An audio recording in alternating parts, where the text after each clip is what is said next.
It was a good day for the Philadelphia Phillies Friday night down in Miami to kick off this 3-game road series against the NL East rival Miami Marlins. The offense looked good. They put up 9 runs. Christopher Sanchez was very efficient and solid. Had a nice outing there for the Phillies. The Phillies ended up winning that ball game 9-3 against the Marlins to get that series opening win.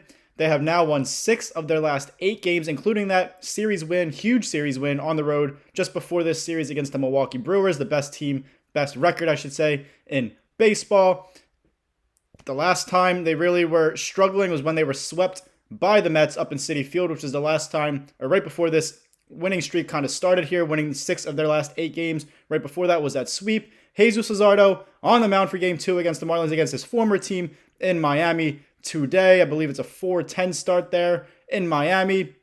Philly is already looking to win this series, have another series win under their belt going into Sunday's series finale against the Marlins before that huge 4-game home series at Citizens Bank Park against the New York Mets. So it'd be great if the Phillies can win this series. It'd be even better if they can sweep the Marlins, go into that Mets series being in pretty good shape, and at least trying to win, split that series 2-2, if not win that series 3-1, or even 4 games, sweep the Mets at home. We'll see what happens. Welcome into Phillies Daily, everybody. I'm your host, Mike Henley. Make sure you guys subscribe for more Phillies content right here on Phillies Daily. I mentioned Christopher Sanchez was on the mound for that series opener last night on Friday against the Marlins.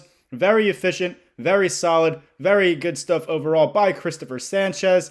He's been doing it all season long. He did it all last year when he was an all-star as well. Couple rough starts here and there, but for the most part, very good pitcher. One of the best in the National League for sure. A Cy Young candidate. Unfortunately, probably not going to win it, but still, he's up there having a very good season, and it's great to see, especially with Zach Wheeler out for the season and not being able to pitch for the playoffs as well with that injury.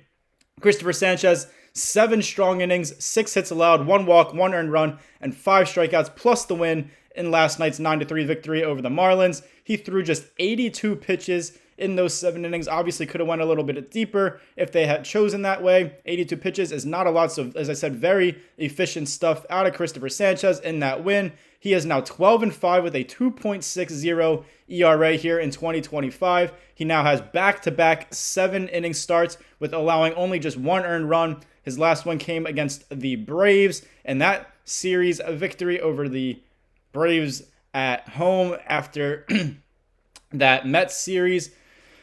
But Christopher Sanchez, very good, as I said. He's got to keep this up for this final stretch of the regular season and right into the playoffs, because he is going to be their ace in the starting rotation for the playoffs with Zach Wheeler out, and he is going to be heavily relied upon during the postseason. If they have any shot at winning a World Series championship, Christopher Sanchez has to be that dominant starter for the Phillies, and he has all the tools to do it. As I said, he's done it all last year, doing it all for the most part here in 2025 with that 12 wins, 2.60 ERA. Great stuff out of Christopher Sanchez. Great stuff out of the Phillies outfielders as well. Brandon Marsh and Harrison Bader. Great game out of them against the Marlins. They both hit home runs. In fact, they were back-to-back home runs in the 4th inning. Brandon Marsh hit a 2-run home run first, and then Harrison Bader right after him, solo home run. The Phillies took a 5-1 lead after those 2 home runs at the time over the Marlins there in the 4th inning. And Brandon Marsh and Harrison Bader have been red hot. Brandon Marsh obviously had that tough month of April where he was hitless, but really ever since then, he's been one of the Phillies' better hitters, more consistent hitters, more hotter hitters. And in fact, in his last 7 games, including yesterday's win over the Marlins, Brandon Marsh is batting .423 in that 7-game span. He's getting things done at the plate. It looked a little rough for him, as I said earlier in the season. Some people were about done with Brandon Marsh. They wanted him gone, wanted him off the roster, or just wanted him to not get as much playing time. But now, as I said, having a very good season overall for the Phillies. His batting average for the season is up over 270, and obviously very hot in these last few games here, batting .423 over his last 7. And then Harrison Bader has been a very good pickup by the Phillies after acquiring him via a trade with the Minnesota Twins at the deadline about a month or so ago. Harrison Bader is batting .304 since that trade, so .304 to start his Phillies career. He plays above average defense for the most part. He has had some mistakes, particularly throwing mistakes, but robs home runs. He's got good speed out there, makes great catches, has a strong arms, throwing people out. Harrison Bader overall has been a great addition for the Phillies. He should be that everyday center fielder. They kind of been sticking to that solution here as of late, especially with Nick Castellanos struggling out in right field. They started platooning him with Max Kepler in right field as of late because Castellanos has said very good through June, very consistent. He had a 282 batting average through the month of June, and then the start of July, he kind of just fell apart. He's batting just about 200, I believe, since the start of July. Tough for the veteran. Hopefully he can figure things out at the plate here before the playoffs start because he's a huge piece to this team, this lineup, and the Phillies could really use Nick Castellanos in the middle of their order come playoff time, doing Nick Castellanos things at the plate. We all know he can do it. He was an all-star with the Phillies. He's had a very good career, known for his offense throughout his long MLB career. But right now, Brandon Marsh and Harrison Bader must be in the lineup every single day. Obviously, you're going to have an off day here and there, but they're red hot at the plate. They both play pretty good defense. Should be left field, Brandon Marsh, center field, Harrison Bader, right field, that platoon between Max Kepler and Nick Castellanos for the time being. We'll see what happens down the line here. About 20 or so games left here in the regular season before the playoffs begin. But that's what the outfield situation should look like for the future here, for the rest of the season. We'll see what happens again next year. A lot of decisions to be made in the outfield, but that's for future talks here down the line.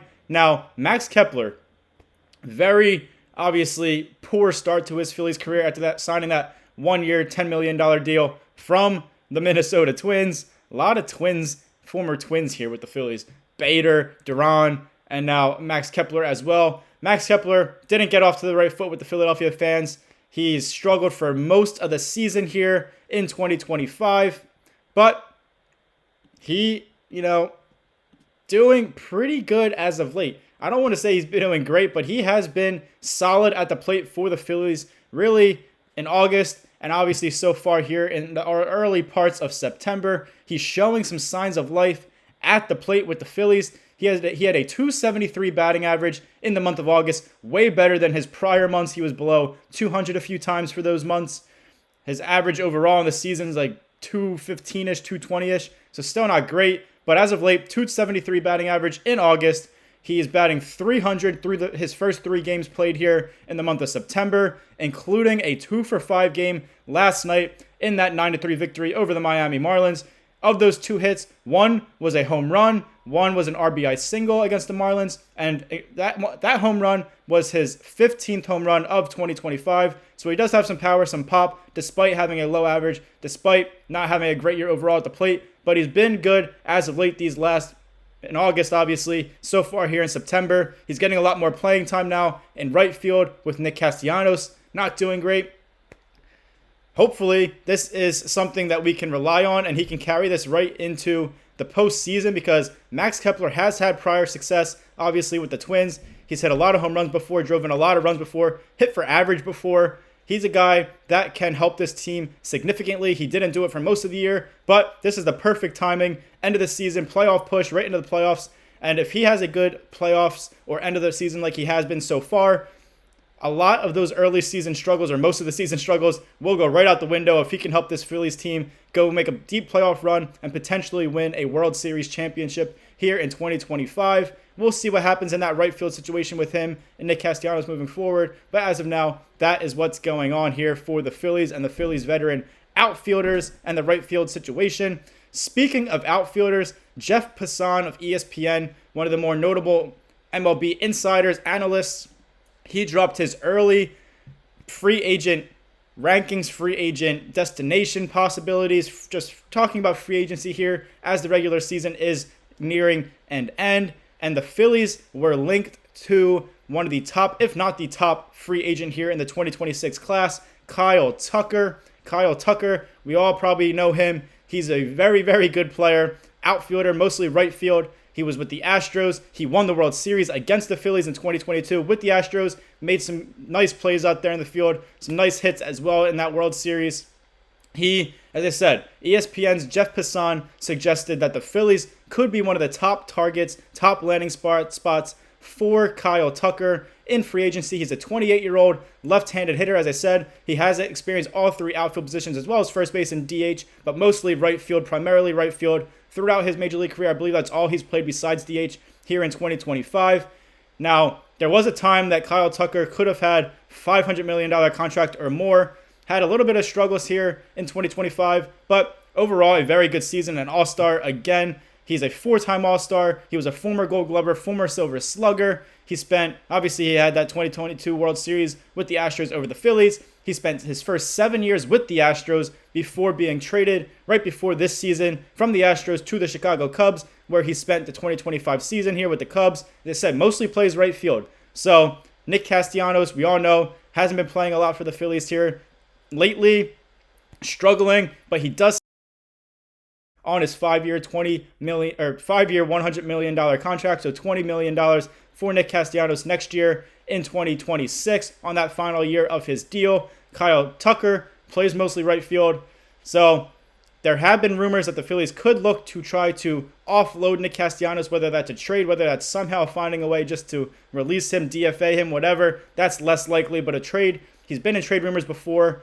We'll see what happens, but he would have to move if the Phillies were to bring in Kyle Tucker in free agency. And Passan also noted that it's really unlikely that Tucker would be joining the Phillies in free agency unless one of their top free agents, particularly Kyle Schwarber, walks in free agency, isn't re-signed, and that opens the door for more money in that room for Kyle Tucker. The Phillies also have JT Realmuto and Ranger Suarez as pending free agents, so a lot of decisions to be made for the Phillies. Obviously, we're more focused on this playoff push and this World Series championship aspirations here in 2025. We'll get to free agency a little bit later after the season, but just something to keep an eye on. Kyle Tucker is likely to get a $400 million contract, probably a little bit more than that, but somewhere in that $400 million range, long-term deal, obviously. We have the Phillies, we all know that Trey Turner and Bryce Harper, even Aaron Nola are on those long-term contracts. So Kyle Tucker could be their next one, but a lot of things have to happen, like getting rid of Nick Castellanos somehow and not re-signing Schwarber, Realmuto, Suarez to have that money to be able to bring in a talent like Kyle Tucker. Incredible player, obviously all-star last 4 years, World Series championship, Gold Glover, Silver Slugger. He can do it all. He hits for both power and average. He's fast, steals bases, above average fielder. So really the total package there if the Phillies wanted to make a splash here in free agency, bringing in Kyle Tucker. There'll be a lot of suitors for him. Very good player, as I said. The Cubs will try to definitely keep him there in Chicago. But again, something to keep an eye on, something to monitor as we get towards the end of the season and right into the free agency talks over the winter. Hope you guys enjoy this episode of Phillies Daily. I'm your host, Mike Henley. Make sure you guys like, comment, share, and subscribe for more Phillies content right here on Phillies Daily. Phillies got the big 9-3 victory over the Marlins to start this 3-game series. Jesus Luzardo on the mound this afternoon for this Game 2 of this 3-game series. Hopefully we're talking about another Phillies win and they can just keep on rolling here into this huge 4-game home series against the Mets coming up. Again, thank you guys for watching, and as always, go Phils.